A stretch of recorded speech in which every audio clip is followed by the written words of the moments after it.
It is my greatest wish to read every book ever written by the great titan of Russian literature and world literature, Dostoevsky.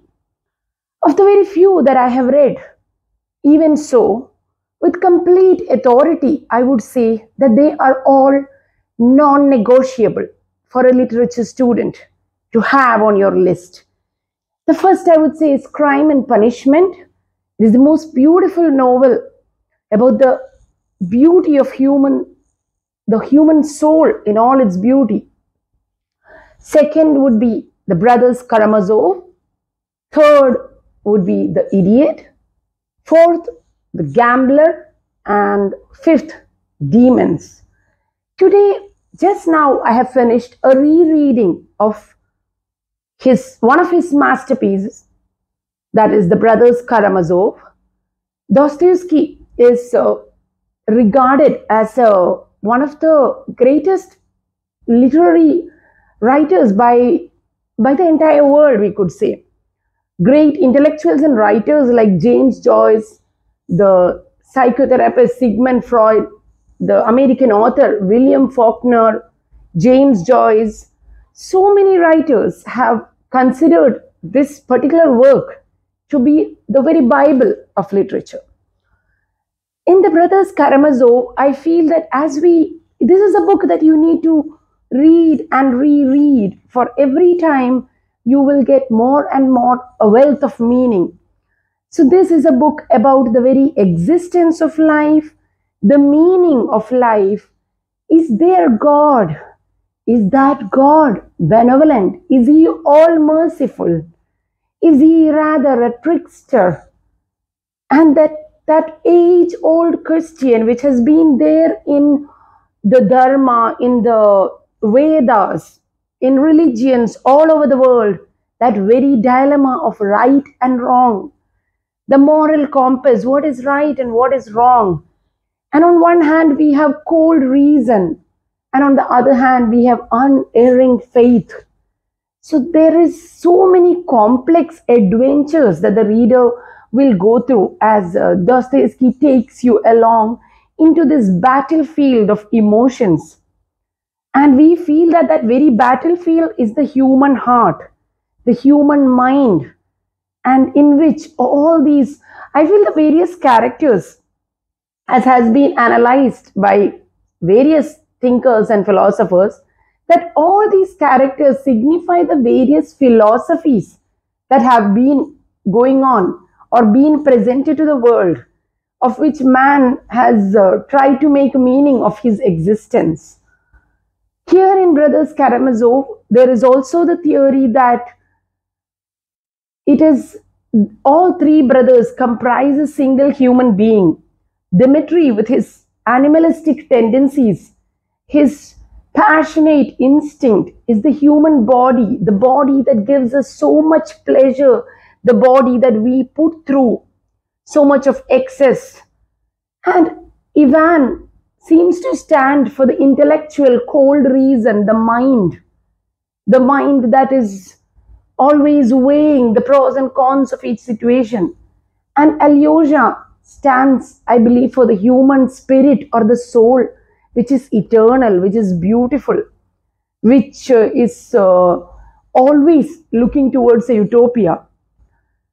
So this is a book in which I feel that the moralist, the neurotic, the philosopher, the psychoanalyst, the writer, I feel that Dostoevsky is so many people in this book, and so many people in him are all bound together by one single word, and that is an all-abiding love. Just like we find in his Crime and Punishment, there seems to be an all-abiding love, and it has as its twin sister an all-abiding pain.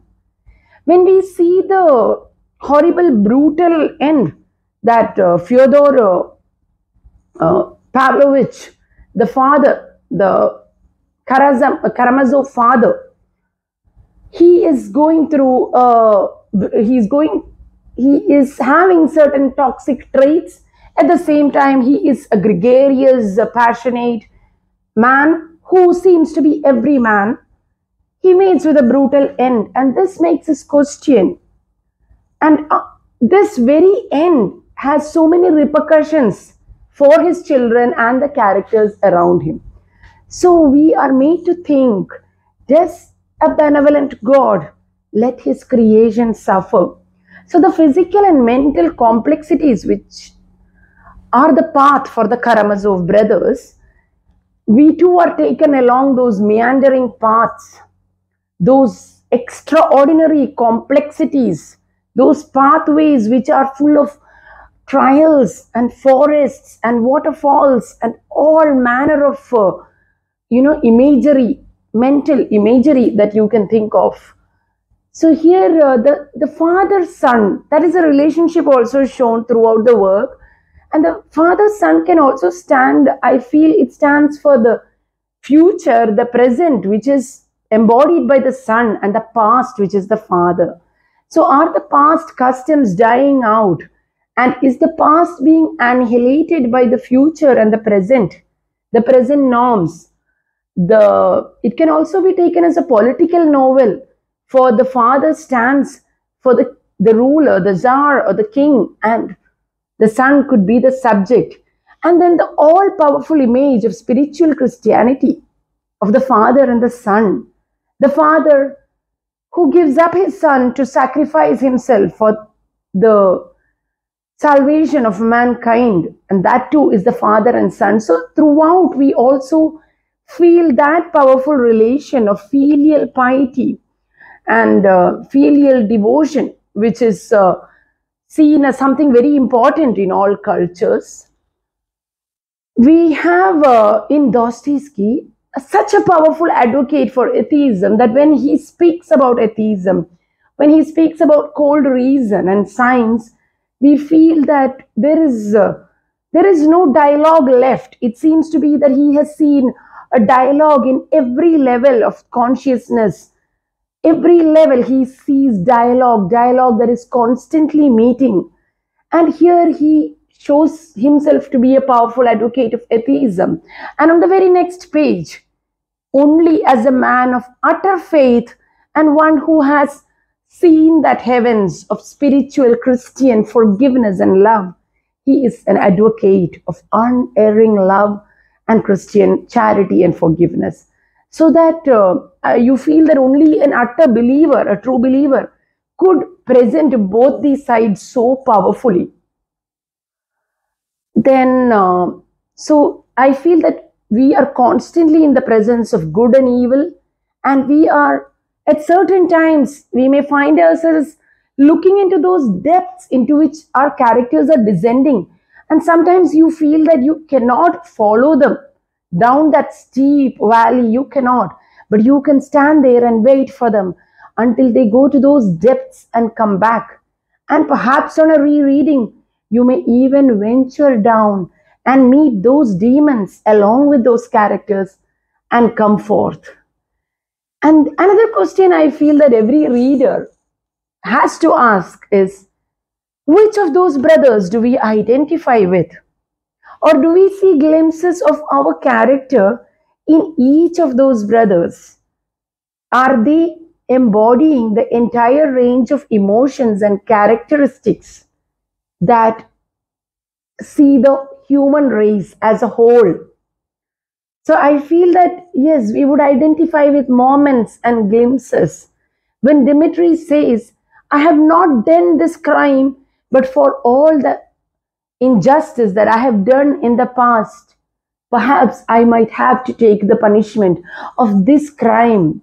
A sort of karmic sense is what we get when Ivan, who is always saying that he is not having, he says that he is made of cold reason, and yet when he is accused of being egoistic, he turns furious.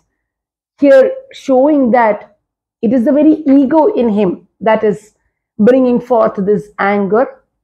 It is said that this work is incomplete, for Dostoevsky was to die soon after.